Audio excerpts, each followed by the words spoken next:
Wa ma asabakum min musibah, apapun musibah yang menimpa kalian, apapun yang membuat kalian galau, apapun yang membuat kalian susah, hutang yang tak kunjung lunas, anak gadis yang tak kunjung dilamar orang, jombloan yang sudah lama mendambakan jomblowati, apalagi penyakit yang tak kunjung sembuh, apapun kata Allah bentuk musibahnya. Wa ma asabakum min musibah, ma nakirah lil umum, semua musibah.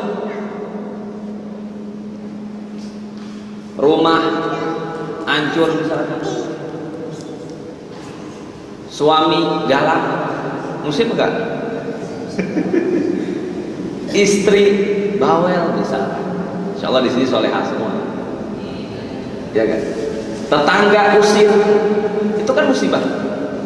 Kata Allah, apapun musibah yang menimpa kalian, fabima kasabat aydikum, jangan pernah nyalain orang lain, tapi itu semuanya adalah hasil tangan kalian sendiri, kata Allah. Kalau kita ada di lantai ini air becek, biasanya apa yang kita lakukan? Hah? Di apa? Dipel. Selesai nggak masalahnya? Ya.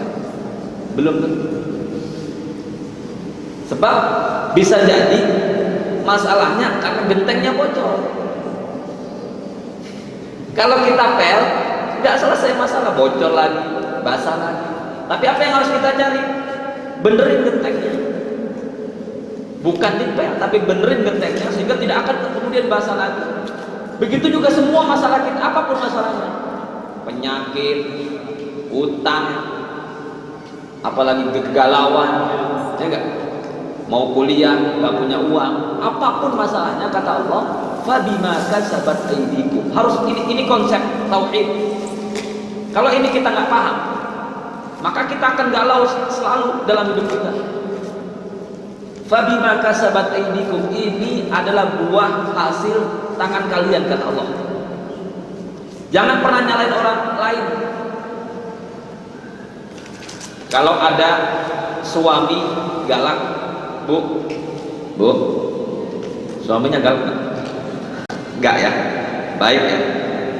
Kalau ada istri kemudian bawel, dalam tanda kutip, maka jangan pernah nyalain istri. Itu semuanya, musibah itu semuanya Allah hadirkan itu sebagai lakon saja, sebagai lakon. Karena apa? Karena dosa-dosa kita. Allah menghadirkan musibah, kesusahan bisa lewat macam-macam, bisa lewat penyakit, bisa lewat teman yang kemudian suka usil, bisa kemudian lewat utang yang nggak lunas-lunas, bisa yang kemudian lewat penyakit yang tak kunjung sembuh. Jangan pernah menyalahkan orang lain, jangan pernah menyalahkan apapun. Orang-orang atau kesusahan-kesusahan yang dihadirkan Allah itu dihadirkan oleh Allah sebenarnya karena dosa-dosa kita. Maka cara yang terbaik adalah kembali kepada diri kita, bertaubat betul-betul kepada Allah dan memperbanyak istighfar.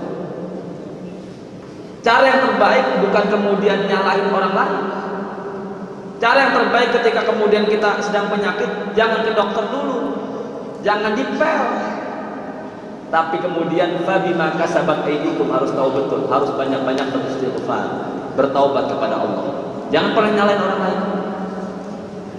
Mertua, nah, biasanya ini mantu sama mertua masalah. Jangan pernah nyalain mertua.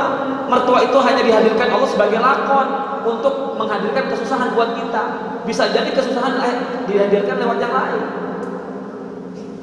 Maka solusi terbaik menghadapi kegalauan, kesusahan, musibah yang kita hadapi adalah dengan memperbanyak